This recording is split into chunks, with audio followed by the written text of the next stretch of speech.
ধৈর্য প্রিয় এবতর্ষ বন্দে গুরু শ্রী চরণার। তিনি সাক্ষাৎ কৃষ্ণ, সাক্ষাৎ হরি, তিনি এই জগতে এই বিচার, এই ধারণা, এই ভাবনা তিনি মনে রাখতে পারবেন, জানবেন। তার ভক্তির রথ রকেটের গতিতে গিয়ে চলেছে মনে হয়। তা না হলে সারা জীবন হরিভজন করেও সেই ঘাটে নৌকো ঘাটে পড়ে থাকে। তাই আমাদের শাস্ত্রে বলছে, একবার কৃষ্ণ নামে যত পাপ করে পাতকীর সাধ্য নাই তত পাপ। আবার একই শাস্ত্রে চৈতন্য ভাগবত আরেক জায়গায় বলছেন, কোটি জন্ম করে যদি শ্রবণ কীর্তন তথাপি না পায় কৃষ্ণ পদে। কথার অর্থ কি হলো? একবার কৃষ্ণ নামে যত পাপ করে পাতকী মানে পাপীদের সাধ্য নাই তত পাপ। আবার বলা হচ্ছে কোটি কোটি জন্ম ধরে যদি করে বেড়ায় তবু কৃষ্ণ পদে মুক্তি হবে না। কেন? এই একাগ্রতার অভাব। বাইরের থেকে আমি দেখাচ্ছি আমি খুব ভক্ত, তলায় তলায় আমি দুষ্টের ঘোড়া। হরিনামের মালা হাতে, মন আমার অন্যদিকে। ভক্তি দেখাচ্ছি, কিন্তু যিনি আমার জীবন সর্বস্ব তার কাছেও আমি ফাঁকি দিই, মানে বাটপারি করছি, ব্ল্যাকমেল করছি, চিটিংবাজি করছি। এই সব জগতের হরিভজনকারীদের লক্ষ্য। তাই গীতাতে ভগবান বলে দিলেন, হে অর্জুন, তুমি তোমার বন্ধু, তুমি তোমার শত্রু। শত্রু মিত্র বাইরে থাকে না।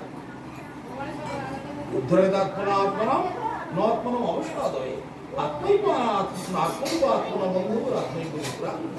হে অর্জুন, তুমি তোমার বন্ধু, তুমি তোমার শত্রু। যতটা উপকার তুমি তোমার জন্য করতে পারো, এতটা উপকার আর কেউ তোমার জন্য করতে পারে না। তুমি হচ্ছে তোমার আসল বন্ধু, তুমি হলে তোমার আসল শত্রু। অর্জুন অবাক হয়ে গেল শুনে, কতটা বুঝতে পারলাম না। বুঝতে পারবে কি করে বলো? বুঝতে তুমি পারবে? আমি অনন্ত কোটি ব্রহ্মাণ্ডের মালিক, আমার কথা তুমি মনোযোগ দিয়ে শুনছো না। তুমি বলছো না আমি যুদ্ধ করবো না, না পাপ কার্য করবো না। পাপ করলে তুমি কি বোঝে? তুমি পাপ করলে কি বোঝো? সব কিছু ধর্মদেশ মদাত্মক ধর্ম আমাকে নেই। আমি হচ্ছে ধর্মের মূল কারণ, মূল প্রবক্তা, মূল উদ্যোক্তা। আমাকে বাদ দিয়ে আবার কিসের ধর্ম? আমি যা বলছি সেটাই তোমার। মন নিমিত্ত পাপ কর্ম ধর্মায় বিকল্প। আমার জন্য যদি পাপ করো সেটাই হবে ধর্ম, আর তুমি তোমার জন্য যদি পুণ্য করো সেটা পুণ্য হবে না, সেটা হবে কর্ম। অকর্ম কুকর্ম কুকর্ম কত কোটি কোটি জন্ম জন্মান্তর ধরে ধরে।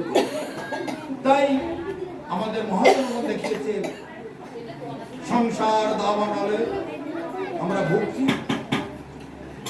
সাক্ষাৎ হরিপদ সমস্ত যস্য প্রসাদাৎ নগতি নগতি কুতোপি। যার প্রসাদ মানে কৃপা, যার কৃপা ছাড়া এই জগতের আর কোনো উদ্ধারের উপায় নাই। যস্য প্রসাদাৎ নগতি কুতোপি। সংসার দাবানলে এখানে যার কৃপা ছাড়া এই জগৎ থেকে উদ্ধার হবার আর দ্বিতীয় কোনো রাস্তা নেই। তাই বলতে সাক্ষাৎ হরিপদ সব শাস্ত্রেতে সাক্ষাৎ স্বয়ং ভগবান ভাগবতে বলছে, গীতাতে বলছে অহংই সর্বযোগ জ্ঞান হত্যা প্রভু সমস্ত যজ্ঞের হত্যা করতে বিধাতা হত্যা আমি। আচার্যের নাম বিজনের নাম মন্ডিত করেছি। আচার্যকে আমি, আমি জগতে আচার্য হয়ে গুরু হয়ে বিচরণ করি। আমি সমস্ত জীবকে উদ্ধার গুরু সেজে, কেননা আমি বিশাল বড়। আমাকে দেখলে লোক মূর্ছিত হয়ে যায়। বিশ্বরূপ দেখে অর্জুন যেমন মূর্ছিত হয়ে গেল, অজ্ঞান হয়ে গেল। ভগবান আবার রূপটা ছোট করলেন, করে তাকে আশীর্বাদ দিলেন, বল দিলেন, আবার উঠে দাঁড়ালেন। আর তো বিশ্বরূপ দেখে অর্জুন অজ্ঞান হয়ে পড়ে গেল। ভগবান এত বড়। এই যে আলোটা জ্বলছে আমরা ব্যবহার করতে পারি। লক্ষ্য পাওয়ারের আলো যদি জ্বলে বুঝতে পারবো কেউ? বাবা আগুনে পুড়ে গেল, ভাগো ভাগো, ঘর বাড়ি সব পুড়ে যাচ্ছে, রোদের সামনে কেউ বেরোতে পারো? কিন্তু ঘরের মধ্যে ঠান্ডা আমরা পাচ্ছি, সূর্যের আলোই পাচ্ছি, কিন্তু সব সূর্যেরই আলো, কিন্তু সরাসরি ডাইরেক্ট আমরা নিতে পারবো। তাই ভগবান ডাইরেক্ট দর্শন দিলে জীব সহ্য করতে পারে না। ছোট আঘাত করে মানুষের করে মানুষ। তাই বলছে আমার কৃষ্ণের জাতিক খেলা সর্বোত্তম নরলীলা, নরবপু তাহার স্বরূপ, গোপবেশ বেণুকর, নবকিশোর নটবর, নরলীলা হয়। ভগবানের যত খেলা আছে সর্বশ্রেষ্ঠ খেলা হচ্ছে মানুষ সেজে খেলা। কৃষ্ণের জাতিক খেলা সর্বোত্তম নরলীলা, নরবপু তাহার স্বরূপ, গোপবেশ বেণুকর। সেই নরবপু স্বরূপটা কিরকম? গোপবেশ মানে গোপবাল গোয়ালার ছেলে, হাতে বাঁশি, গোপবেশ বেণুকর, নবকিশোর নটবর। ভগবান সবসময় যুবক, ভগবান কখনো বুড়ো হয় না, তার কখনো চুল দাড়ি পাকে না, সে কোনো লাঠি হাতে করে হাঁটতে হয়। অদ্বৈতম অচ্যুতম অনাদিম অনন্ত রূপমদ্যম পুরাণ পুরুষম নবযৌবন বেদেশু দুর্লভম অদুর্লভম আত্মভক্ত গোবিন্দমাদিত্য স্বয়ং। তিনি অদ্বয় বস্তু মানে আদি বস্তু, অদ্বৈতম অচ্যুতম, তিনি তার জায়গা থেকে কখনো চ্যুতি হন না, স্থানান্তরিত হন না। অদ্বৈতম অচ্যুতম অনাদিম অনন্ত রূপমদ্যম, এবং তিনি অনন্ত রূপ, তার পুরাণ পুরুষম নবযৌবন, তিনি সবসময় নবযৌবন, তার যৌবন একই জায়গা দাঁড়িয়েছে। বৃন্দাবন ধামে কেমন আছে? ওই 12 বছর 11 বছর ওইরকম একটা। যখন গোপীদের সঙ্গে খেলতে যাচ্ছেন তখন 18 বছর 20 বছরের, একেবারে 25-30 বছরের যুবক সন্ন্যাসী, যুবক সৈনিক, যখন যেমন দরকার। আবার যখন মা যশোদার কাছে যাচ্ছে ছোট্ট বালক সে যে থপ থপ করে হাঁটতে, মা মা মা মা ছবিটা মা যশোদা কোলে নিয়ে দিচ্ছে। একই কৃষ্ণ, যার জন্ম ভাব তার জন্ম না, যাদৃশী ভাবনা সিদ্ধির ভবতি তার, আমরাই আমাদের কৃষ্ণ। আমরা কিভাবে তাকে দর্শন করি? আমরা কিভাবে জীবের স্বরূপ হয় কৃষ্ণের নিত্য দাস, নিত্যকালে আমরা হলাম দাস, তিনি হলেন প্রভু। তাই আমরা তাকে ভুলে গেছি। কেন? পিশাচি পাইলে যেমন মতিচ্ছন্ন হয়, এই মায়াগ্রস্ত জীবের হয় স্বভাব হয়। যখন আমরা জননী জঠরে ছিলাম, যখন বিষম বন্ধন পাশে একবার প্রভু দেখা দিয়া পরে বঞ্চিলায় দিন দাস। যখন মায়ের গর্ভে ছিলাম কি ভয়ঙ্কর দুর্দশ অবস্থা, মাথাটা নিচের দিকে, হাত পা বাঁধা, কিরমিকির দংশন করছে, নড়তে চড়তে পারছে না। 7 মাস এইভাবে কাটলো, বারবার কাছে, হে প্রভু আমাকে উদ্ধার করো, হে প্রভু আমাকে রক্ষা করো। কার কোনো মানুষকে যদি মাথার নিচে দিকে করে হাত পা বেঁধে 1 মিনিট থেকে রাখেন, 1 মিনিট দিয়ে রক্ত উঠে যাবে, মাথা ঘুরে পড়ে যাবে, কিছু একটা। কিন্তু 7 মাস আমাদেরকে মাতৃগর্ভে থাকতে। তাই বলছে ভক্তিনাথ ঠাকুর বলেছেন, জননী জঠরে ছিলাম যখন বিষম বন্ধন পাশে, 7 মাস পরে ভগবান দেখা দিতে। কেমন আছে বেটা? প্রভু ক্ষমা করো, ক্ষমা করো বাবা, তোমার কথার বাইরে চলবো না। আমাকে তখনও ভাবিনি জন্ম হইলে করিব ভজন। তখন ভগবানের কাছে প্রতিজ্ঞা করেছিলাম জন্ম হলে তোমার ভজন। আরে মায়ার দিকে, আমার বাড়ি, আমার ঘর, আমার ছেলে নিয়ে আর জীবনে। কিন্তু জন্ম হইল পড়ি মায়া জালে, না হইল জ্ঞান। মায়া জালে জন্ম হলো, আর সেই জ্ঞানটুকু ভুলে গেল, ভুলে গেলাম। দেখবেন এখনই কত বিপদে পড়লে গুরুদেবের কাছে ঘন্টায় ঘন্টায় আশীর্বাদ করুন না, আশীর্বাদ করুন না, কিছুতেই হাঁটতে পারছি না, এই ব্যথা সেই ব্যথা, এই কষ্ট সেই কষ্ট। আশীর্বাদটা নিয়ে ভগবানের কৃপায় কোনো রকম সুস্থ হয়ে গেল। তারপরে বছরের পর বছর কেটে গেল, গুরুদেবকে তারপর করা যায়। নদী পার হলে পাটনিশালা, এই তো অবস্থা। যখন আমাদের সেই অবস্থা, যখন আমার জন্ম হইল ভগবানের কাছে, এসব বিচে কথা, তখন কিছু বলা যায় নাকি? কিছু বলা যায় না। আমি সেই সময় কি ছিলাম না ছিলাম, জননী যখন ছিলাম তখন তো কোনো জ্ঞান বুদ্ধি হয় না, এরকম আবার তাবল বলতে থাকে।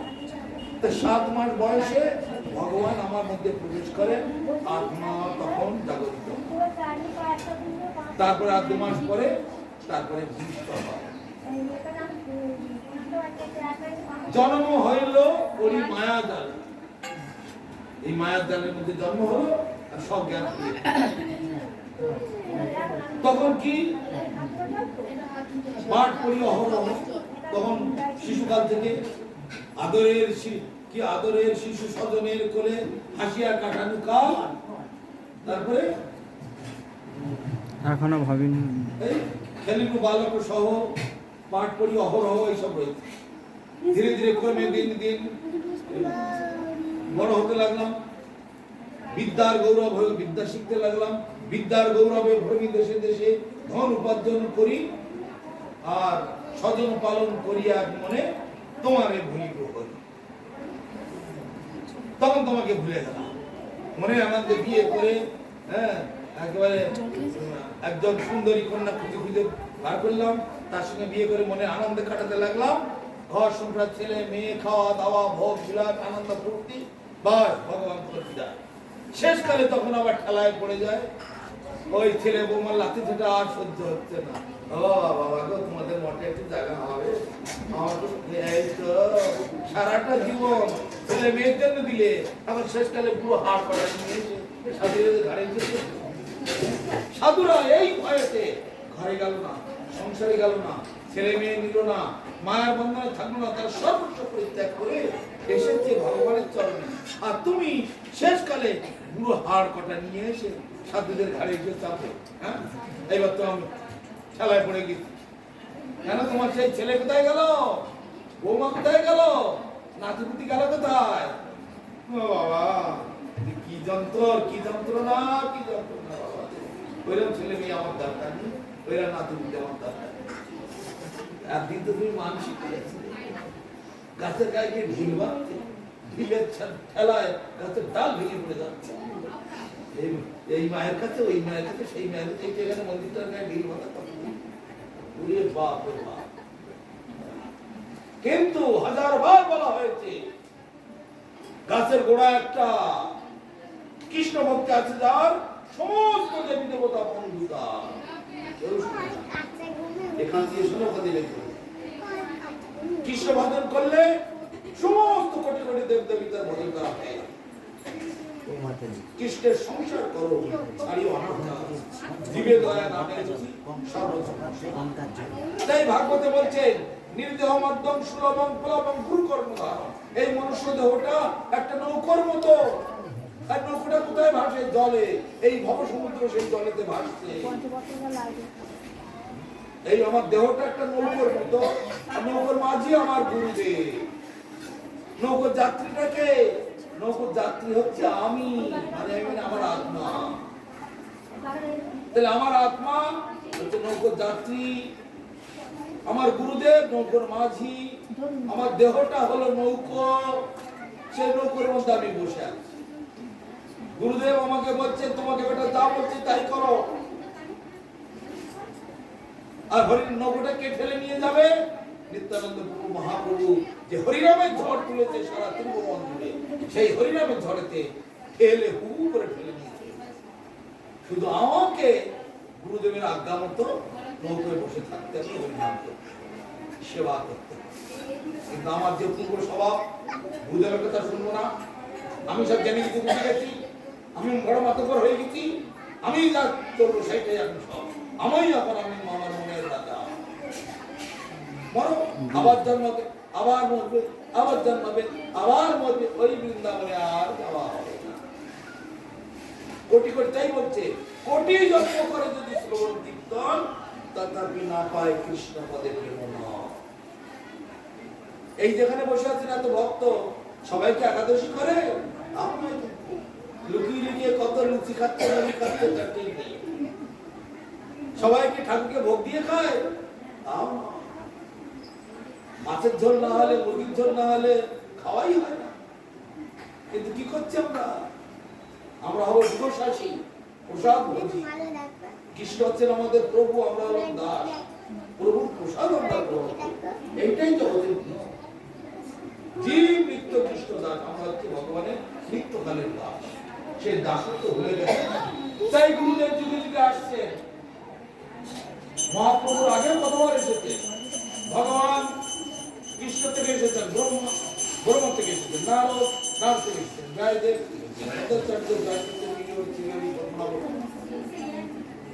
লক্ষ্মীপতি, মাধবেন্দ্র, ঈশ্বরী করতে করতে করতে করতে মহাপ্রভুর আসে। সব লাইন হারিয়ে গেল, পথঘাট হারিয়ে গেল। যখন রাস্তায় চলতে চলতে লাল কালো আর নেই অন্ধকার, তখন বড় বড় আলো, সোলারের আলো টালা একটা পেতে দেওয়া। সেই রকম সেখানে বড় আলো ফেলে মহাপ্রভু নিত্যানন্দ গুরু সেই বড় আলো ফেলে রাস্তা দেখিয়ে দিলেন। আবার আমরা রাস্তা ধরে চলতে লাগলাম, আর এদিকে ওদিকে আর ঘুরবো না। কেননা কৃষ্ণের পরের থেকে ব্রহ্মাণ আরো হতে হতে নানাভাবে বিকৃত রূপ ধারণ করেছে। ভাগবতে বলা হচ্ছে, এবং এটা অস্ট্রেলিয়ায় ক্যানবেরাতে ইউনিভার্সিটিতে ছেলেরা প্রশ্ন করেছে, আই যদি হবে একটাই যদি লাইন হয়, একই যদি ভগবান হয়, আমরা যদি তার দাস হব, এত ভাগাভাগি হয়ে গেল কেন? এদের বলছে আমরা হিন্দু, ওদের বলছে আমরা মুসলমান, ওদের বলছে আমরা খ্রিস্টান, ওদের বলছে আমরা বৌদ্ধ, আমরা ইহুদি, আমরা জৈন, আমরা শিখ, কেন এত ভাগাভাগি হয়ে গেল? তখন গুরু মহারাজ এই উত্তর দিয়েছিলেন, এবং প্রকৃতি বৈচিত্রা বিদ্যন্তে মতের নির্নাম পারম্পর্যকে শান্তি পাষাণ্ড মতের। এইভাবে পারম্পর্য ক্রমে পাষাণ্ড মত মানে স্বতন্ত্রতা, ইচ্ছাকৃত ভাবে চলাফেরা। ভগবান যেটা বলছে পুরো মধ্যে কি দিলাম, আমার মতো করতে লাগে। নেতারা এরকম বলে, পুলিশের এরকম করে। নেতারা কি বলে দিয়েছে ঘুষ খাবে, কিন্তু পুলিশ রাস্তাঘাটে ঘুষ খায় কেন? সিসি ক্যামেরায় ধরা পড়ে গেল, চাকরিটা চলে গেল, কত দেখতে চলে আসে। তাই সেই রকম ভগবানের সঙ্গে আমাদের সম্পর্ক নিত্যকালে দাস আমরা, তিনি আমরা যে স্বতন্ত্র ভাবে চলি। তাই ভক্তিনাথ ঠাকুর লিখেছেন, বড় দুঃখ পাইয়াছি স্বতন্ত্র জীবনে, সব কিছু দূরে গেল পদ ভবন। তোমার ইচ্ছায় মোর ইচ্ছা মিশাইল, ভকতি বিনোদা যাপনে। সেটা কিভাবে? তোমার গৃহে করিব শোভন। এটা অন্যের গৃহ নয়, আমারও নয়, এটা ঠাকুরের বাণী। তোমার গৃহে করিব শোভন, নহিব ফলের ভাগী, তব সুখ যাহে করিব যতন, হয়ে পদে অনুরাগী। তোমার ইচ্ছায় মোর ইচ্ছা মিশাইল, ভকতি বিনোদা যাপনে। তোমার যেটা ইচ্ছা সেটাই। এখানে নিজের কোনো ইচ্ছা চলবে। গুরুদেব যদি সাপকে দড়ি বলেন, সেটা দড়ি হবে, আর দড়িকে যদি সাপ বলেন, তো সেইটাই আমার সাপ। মীরাবাইয়ের কাহিনীতে শুনেন, ফুলের মালায় বিষাক্ত সাপ জড়িয়ে ফুলের মালা দিচ্ছে। তখন বলছে, হে গিরিধারী, হে গিরিধারী, তুমি আমার জন্য মালা পাঠিয়েছো, তুমি আমার জন্য মালা পাঠিয়ে দাও, দাও, দাও তোমার ফুলের মালা। কিন্তু রাজা ওর মধ্যে বিষাক্ত সাপ জড়িয়ে দিয়েছে, সাপকে দর্শন করবে। সেই মালাটা যখন গলায় পড়লো, ফুলের মালা হয়ে গেল, সাপটা তবু মরল না। আমার দুধের মধ্যে বিষ মিশিয়ে দিয়েছে, দিয়ে বলছে, এই নাও তোমার গিরিধারীর প্রসাদ। তাই নাকি? আমার গিরিধারী আমাদের প্রসাদ পাঠিয়ে দাও, দাও, দাও, চরণামৃত। আহা, কি অমৃত, চরণের অমৃত, দাও, দাও। সেই বিষ মিশ্রিত দুধ যখন খেতে গেল, সঙ্গে সঙ্গে অমৃত হয়ে গেল। তা গুরুদেব যদি সাপকে দড়ি বলেন, তা দড়ি হয়ে যাবে। দড়িকে যদি সাপ বলেন, তো সাপ। দিনকে যদি রাত বলেন, তো রাত হয়ে যাবে। রাতকে যদি দিন বলেন, তো দিন। জয়দ্রথবধের সময় মহাভারতে প্রতিজ্ঞা করেছিল অর্জুন, সূর্যাস্তের ভেতরে জয়দ্রথকে বধ করবো। আর যদি না করতে পারি, আমি আত্মহত্যা করবো, আগুনের কুণ্ডে ঝাঁপিয়ে পড়বো। সন্ধে পড়ে গেল, জয়দ্রথের বধ করা গেল না। ভগবান বলছে, সন্ধে পড়ে গেল, তাই তো আর হলো না, সারাদিনের বধ হলো না, তাহলে আমি আত্মহত্যা করবো, প্রতিজ্ঞা করেছি। বিরাট অগ্নিকুণ্ড জ্বালিয়ে দিল। অর্জুন এইবার মরবে, আর কৌরবদের আনন্দ, এইবার অর্জুন মরে যাবে। বড় পালের গোদা, বড় যোদ্ধা, সেই পড়ে গেলে এইবার আমরা জয় করব। কিন্তু কৃষ্ণ বলেছেন, আমি বললাম সন্ধ্যা, আমি আবার বলবো দুপুরে। যখন ধনুর মানটা নিয়ে আর সবাই দেখতে গেছে নিরস্ত্র, অর্জুন মরছে, আমরা দেখবো। সবাই কৃষ্ণ কি করলেন? সুদর্শন চক্র দিয়ে আড়াল করে রেখেছে, সুদর্শন সূর্য বেরিয়ে উঠলো, বেলা তখন 1:30 অর্জুন কি করছো তুমি? আত্মহত্যা আত্মহত্যা, তোর সন্দেহ হলো আত্মহত্যা করার কথা, তাই সন্দেহ তো হয়ে গেছে, সন্দেহ হচ্ছে বেলা সূর্য মাথার উপর একটা 1:30, তাই তো তাই তো তাই তো। এই না তোমার শত্রু এসে গেছে, জয়দ্রথ মেরে ফেলো মেরে ফেলো। তখন জয়দ্রথ বলছে না না না, এটা ঠিক নয় ঠিক নয়, নিরস্ত্রকে মারা উচিত নয়, অস্ত্র হাতে দিন তারপরে মারতে হবে। অনেক নিয়মিত ছিল যুদ্ধক্ষেত্রে, একজনের সঙ্গে একজন লড়াই করবে, একজনের সঙ্গে একাধিক দল কখনো লড়বে না, পেছন দিক থেকে মারা হবে না, যুদ্ধক্ষেত্রে কোনো নারী যাবে না, কত কিছু নিয়ম। তা অভিমন্যুকে বধ করার সময় তোমরা চারদিক থেকে কেন ঘিরে ধরেছিলে 7 জনে মিলে? যুদ্ধের নিয়ম তোমরা রক্ষা করেছিলে, তোমরাই তো যুদ্ধের নিয়ম ভেঙেছো। অতএব পাপীকে মারবার জন্য আর কোনো নিয়ম আর লাগে না। যেমন পাকিস্তান থেকে বারবার মানে প্রতিজ্ঞা করেও সিজফায়ার করে রাজি হয়েও আমার প্রতিজ্ঞা ভঙ্গ করে, সেই রকম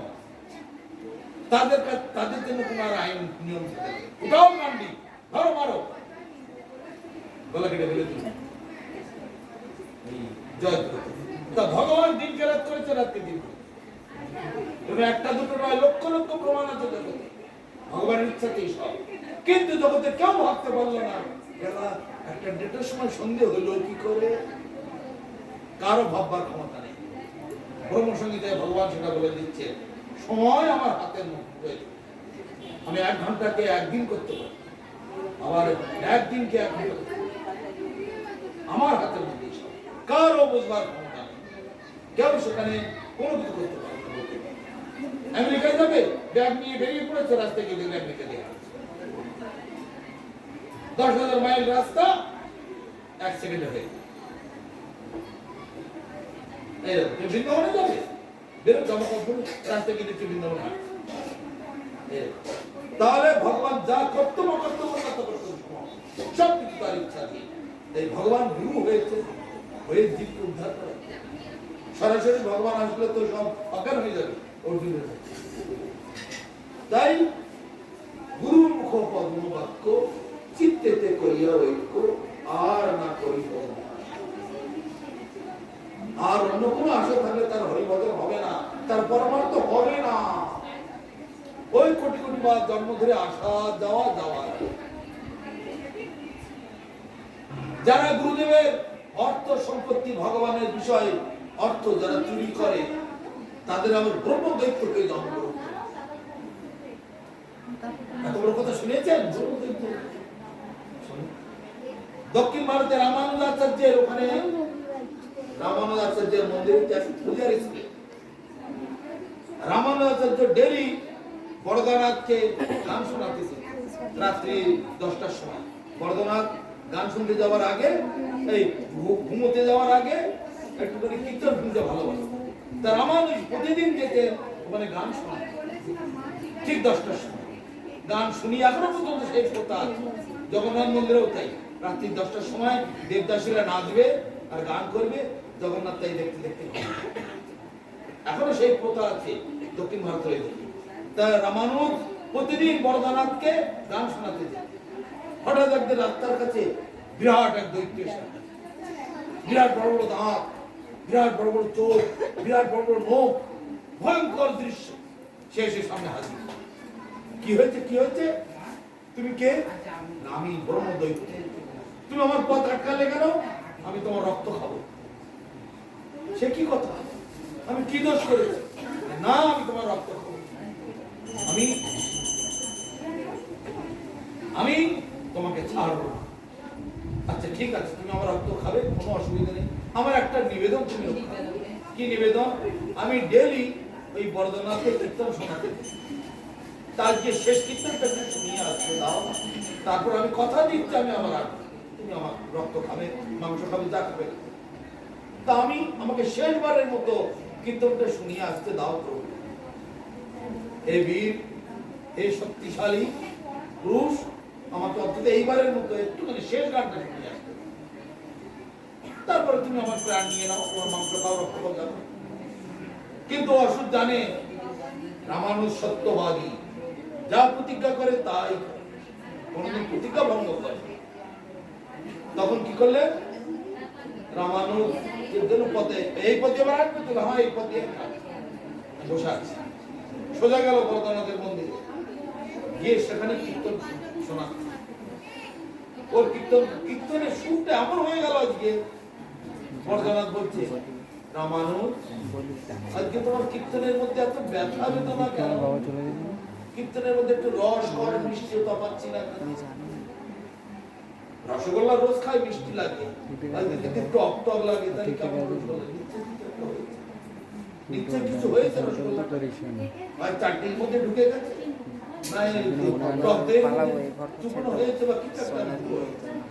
কেন রামানুজ হচ্ছে তোমার কীর্তনটা এরকম কেন দেখছি? তখন রামানুজ, না প্রভু কিছুই না, না না আমার কাছে, আমার কাছে আড়াল করো না, বলো।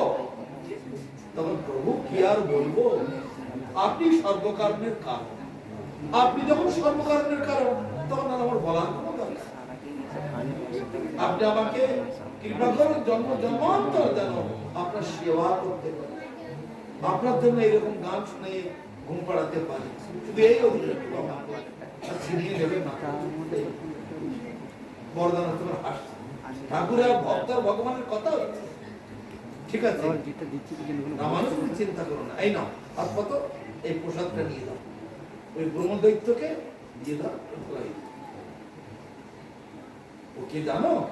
ও আগে আমার পূজারি ছিল, আমার কিন্তু টাকা চুরি করত, টাকা চুরি করে ওই মদ খেত, বাড়িতে বউ ছেলেগুলিকে দিত, পতিতালয় দিয়ে ফুর্তি করত, টাকা পেলে দাম শয়তানি বাড়ে এসব করত। তাই ওর কর্ম ফলেতে ও এখন ওই দৈত্য হয়ে যেত। এই প্রসাদ দাও, ও তা আমাকে কেন ধরলো? যেহেতু তোমাকে না ধরলে যে আমাকে পাবে। গাইকে যত্ন করতে গেলে গায়ের বাছুরটাকে কোলে নিতে, গাই বাছুর হওয়ার পরে কিরকম গুতুগুতি করে, কাউকে কাছে যেতে দেয় না, চট করে বাছুরটাকে কোলে নিল আর গাই যেতে পারে। এবার বাছুরটা কোলে নিয়ে যেদিকে যাবে গাইও চলবে, ঘরে ঢুকলে গাইও ঘরে ঢুকে যাবে, জলে নামলে গাইও জলে নেমে, তাই না? ভগবানের ভক্ত হচ্ছে রাম, তুমি হচ্ছে আমার পরম ভক্ত, তাই বেটা তোমাকে ধরেছে, উদ্ধার হওয়ার জন্য তোমাকে ধরেছে। হরিকথা আগে অনেক শুনেছে, ওর মাথায় বুদ্ধি আছে, কিন্তু এই টাকা চুরি করতো করে ব্রহ্মদৈত্য নেই, তাই তোমাকে ধরেছে। কিছু ভাই তুমি যাও, অনেক পোশাক সেই রাস্তায় এলো, সে বলছে এইবার এসে গেছি রামানুজ, এবার আমি তোকে খাবো। হ্যাঁ হ্যাঁ ঠিক আছে খাবে, তো আমার আর একটা অনুরোধ, এই প্রসাদ তুমি আগে খাও, তারপর আমার আর কোনো দাও দাও, পালাবে না তো? না পালাবো, তোমার সামনে তো দাঁড়িয়ে। প্রসাদটা যেই হাতে নিয়েছে, স্পর্শ হবার মাত্রই ও দৈত্য চরিত্র মানুষ হয়ে গেল, আর প্রসাদ খেলো, প্রসাদ মুখে দেওয়ার সঙ্গে সঙ্গে হাওয়া করে কাঁদতে শুরু করে, রামানুজের পা জড়িয়ে ধরল। এই জন্যই তোমার পাতা আটকেছিলাম, তুমি যে ভক্ত, ভক্তে তোমার কৃপা না হলে ভগবানের কাছে আমি যেতে পারবো না। যাই হোক, আমার এই রাক্ষসী শরীর থেকে আমি মুক্তি পেয়ে গেলাম শুধু তোমার কৃপা। তাহলে চিন্তা করো, এসব শাস্ত্রে বহু কাহিনী আছে, বৃন্দাবনে হাজার হাজার সাধু আছে। জগন্নাথ বাবাজি একবার রাস্তা দিয়ে আসছে, বাবাজির দল যমুনাদের বিরাট মহোৎসব করছে রাত্রি 10টার। তার সেবক বিহারী দাস সেখানে খাওয়ার জন্য খুব লোভ হয়েছে, দেশি ঘিয়ের লুচি পুরি লাড্ডু কচুরি। জগন্নাথ দাস বাবাজি বলছে না না এসব দৈত্যের দল, না না এত সুন্দর ঘির মতো বেরোচ্ছে, লাড্ডু পুরি কচুরি ও ঝুড়ির মধ্যে পড়ে যাচ্ছে জগন্নাথ দাস বাবাজি, আর বিহারী দাস মাথায় করে নিয়ে ঘোরাঘুরি করছে। এরকম তার বয়স 148 বছর বয়স। তা ওখানে দত্তালিকে বসিয়ে রাখো, আর তুমি খাবারটা খাবে না, তুমি কাপড় উত্তরীয় রাফলাকে বেঁধে নিয়ে আসো। তো তাই করলো, বাড়ি গিয়ে উত্তরে বেঁধে নিয়ে আসলো, এসে বাড়িতে ওই বেড়ার গায়ে ঝুলিয়ে রেখে জগন্নাথ দাস বাবাজি হাত পা ধুয়ে নিয়ে বিছানায় শুয়ে দিল, শুয়ে ও নিজে হাত পা দিয়ে এবার খেতে বসে। যে খেতে বসেছে, খেতে গিয়ে দেখে কাপড়ের ওই পোটলার থেকে রক্ত ডুবি ডুবি পড়ছে, রক্ত পড়ছে না, তাড়াতাড়ি খুলে দেখে শুধু হাড় গোড়, নাড়ি ভুঁড়ি, পচা গলা এইসব ভূত প্রেতরা যেগুলো খায়, পচা গলা, নাড়ি ভুঁড়ি এইসব করে ভক্তি বিলাসে বলা আছে। মাছ মাংস খায় ভূত প্রেতের দল। যারা পূর্বজনে ভূত প্রেত ছিল বা আবার পূর্বজন আবার পরে যারা গিয়ে ভূত প্রেত হবে, তারা ওই মাছ মাংস এই লোক ছাড়তে পারে না। ভূত প্রেতের খাদ্য, তাই সেই তাই দেখে হাওয়া করে কেঁদে উঠেছে, দৌড়ে গিয়ে গুরুদেবের পা দৌড়ে দিয়ে গুরুদেব গুরুদেব কি হয়েছে কি হয়েছে। সে খাবারটা এনেছিলাম না, বেড়া রেখেছিলাম, সেখান থেকে রক্ত ফুটিয়ে পড়ছে, আর খুলে দেখি সবে হাড় গোড়া নাড়ি। ও বাবা, এসব কি? তোমাকে বলেছিলাম ওরা হচ্ছে ব্রহ্মদৈত্য, ওরা একটা সাধু নয়, সাধুর মতো দেখতে, সাধু নয়। ঠাকুরের সম্পত্তি চুরি করলে, গুরুদেবের সম্পত্তি চুরি করলে, বৈষ্ণবকে ঠকালে, বৈষ্ণবদের সঙ্গে চুরি, চোট্টা, বাটপারি, বদমাশি, চিটিবাজি, বেইমানি, ব্ল্যাকমেল এগুলো করলে তাদের ওই রকম দশা হয়। বুঝলে? বৈষ্ণব কপালে তিলক, গলায় মালা দেখলে বৈষ্ণব হবে না। বৈষ্ণব হচ্ছে হৃদয়ের বস্তু। গুরু মহারাজ প্রত্যেকটা অনুষ্ঠানে বলতেন, ত্রিনাদ বিষ্ণু চেন তরণী বৈষ্ণব না অমানি না মানদন কীর্তনীয় সদা। বৈষ্ণব হবে ঘাসের থেকেও নিচু। ঘাসের মধ্যে লাঠি মেরে হেঁটে যাও, ঘাস তোমাকে গালাগালি দেবে। রাস্তায় হাঁটতে একটা লোক একটু পা লেগে গেলে, ওই শালা সরে বাচ্চা দেখতে পেলি না, দেখে হাঁটতে পারিস না, বলে কিনা বলো? ওই ঘাস বলে ঘাসের থেকেও আরো নিচু হতে হবে আমাদের। হেঁটে চলে গেল, গাড়ি টাড়ি গেল, আবার আস্তে আস্তে আস্তে আস্তে আবার বড় হয়ে গেল। গাছের থেকেও বেশি সহ্য করতে হবে। গাছের একটা ডাল কেটে ফেলে দিও, একটা হাত কেটে ফেলার মতো, কিন্তু আর একটা ডালে আমগুলো রয়েছে, সেটা কিন্তু নষ্ট করবে না, সেটাও তোমার জন্য রেখে দিয়েছে। আমার ডাল কেটেছে কেটেছে, সেই ডালের ফলটাও তোমার জন্য, তোমার জন্য ছায়াও দিলাম, এক গ্লাস জলও চাইবে। ত্রিনাদপি শুনিস তরণী বসে অমানি না মানদন, যার মান নেই, সম্মান নেই, তাকেও পর্যন্ত সম্মান দিতে হবে। এই হচ্ছে বৈষ্ণবতা। সেই একমাত্র হরিনাম করতে পারে, এটা মহাপ্রভুর শিক্ষা। তা মহাপ্রভুর শিক্ষার সার কথা হচ্ছে ত্রিনাদপি শুনি যেন তরণী বসে অমানি না মানদন কীর্তনীয় সদা। সেই একমাত্র কীর্তন করে। আজ এই পূজা বাসরে আপনাদের সকলের কৃষ্ণ ভক্তি হোক, ত্রিনাদপি শুনি হন, সবাই ঐকান্তিক বৈষ্ণব হন, ভক্ত হন। পাড়ায় যেন কথা না শুনতে হয়, ও পরম যেমন বলতে সব মা বাবা দল, কোন একটা দুষ্টুমি করলে মা বাবার কাছে সেই দোষটা যায় কিনা, ক্ষতিপূরণ দিতে হয় কিনা। তোমার শিশু কারো বাড়ি গিয়ে কলসিটা ভেঙে দিয়েছে, কাপটা ছিঁড়ে দিয়েছে, সে দৌড়ে গিয়ে তোমার বলে নতুন মাটির কলসি 150 টাকা দিয়ে কিনে আনিছি, আর কলসিটা ভেঙে দিয়েছে। একটু ঠান্ডা জল খাবো গরমের দিনে, তোমার ছেলে ভেঙে দিয়েছে, সঙ্গে সঙ্গে 150 টাকা বের করে টাকা দিতে হবে। নতুন কাপড় 500 টাকা দাম, একটুখানি ধুয়ে শুকুতে দিয়েছি, কাপড়টা ছিঁড়ে দিয়েছে, তাল করে পাকিয়ে মাছ তুলে মাছ, এই না তোমার ছেলে করে এসেছে, কাপড়টা শুধু দিয়ে দিল, ছাড়া কাপড় মাল এসে কত টাকা দিয়ে কিনেছি? 600 টাকা। এই না ছাড়া কাপড় মাকে রাখতে হবে, আর ওই কাপড়ের দাম তাকে দিতে হবে। বলো তাই কিনা তোমাদের জগৎ, তোমাদের সংসার সেরকমই তো। শিষ্য যদি অন্যায় করে, অত্যাচার করে, গুরুদেবকে তার গুণকারী দিতে হবে। কিন্তু আমি যথাসাধ্য সেইভাবে চলি, গুরুদেবের আজ্ঞা